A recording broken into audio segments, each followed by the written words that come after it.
Hello বন্ধুরা, বড়দি special kitchen থেকে আজকে তোমাদের জন্য রেসিপি উপহার রইল এগ পোচকারি। প্রথমে কড়াইতে সর্ষের তেল নিয়ে তার মধ্যে পেঁয়াজ কুচি ফোড়ন দিয়েছি। বেশ ভাজা ভাজা হয়ে এলে টমেটো বাটা ছেড়ে দিয়েছি। টমেটো বাটাটাকেও ভালোভাবে মিশিয়ে নিয়েছি। এরপরে দিয়েছি পেঁয়াজ আর রসুন বাটা। বেশ নাড়াচাড়া করছি যাতে কাঁচা রসুনের গন্ধটা চলে যায়। এরপরে এর মধ্যে দিচ্ছি জিরে, আদা, হলুদ আর শুকনো লঙ্কার পেস্ট। এই মশলাটাকেও বেশ ভালোভাবে মেশাচ্ছি।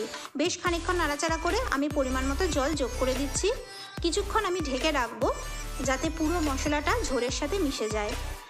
যখন টকবক করে ফুটে উঠবে, ঢাকনা খোলার পরে যখন টকবক করে ফুটে উঠবে, তখন একটা ক্যাপসিকামকে আমি 6টা গোল গোল করে পিস করেছি। পিস করে কড়াইয়ের মধ্যে বসিয়ে দিচ্ছি। এবার এই ক্যাপসিকামের এই গোল গোল পিসের মধ্যেই আমি কাঁচা ডিমগুলোকে ফাটিয়ে এর মধ্যে ছেড়ে দিচ্ছি। ডিমের পাল্প সহ কুসুম এর মধ্যে আমি ছেড়ে দিচ্ছি। চেষ্টা করব যাতে বাইরে না বেরিয়ে যায়। এরপরে ঢাকা দিয়ে দিচ্ছি যাতে ডিমগুলো বসে যায়। এরপরে যখন বেশ ডিমগুলো স্টে হয়ে গেছে, তখন আমি এর মধ্যে কিছুটা নুন যোগ করে দিচ্ছি। এক এক সময় বাচ্চারা বাড়িতে বায়না করে নানা রকম খাবার খাওয়ার জন্য। মায়েরা প্রায় হয়রান হয়ে যায়, বুঝতেই পারে না কী করে দেবে। মায়েদের জন্যই স্পেশাল রেসিপি। এবার একটু গরম মশলা দিয়ে দিচ্ছি, ঢাকনা দিয়ে দিলাম। মায়েরা তোমরা প্রত্যেকে নানা রকমের রেসিপি ট্রাই করে দেখতে পারো। আশা করি বাচ্চাদের এটা ভালো লাগবে।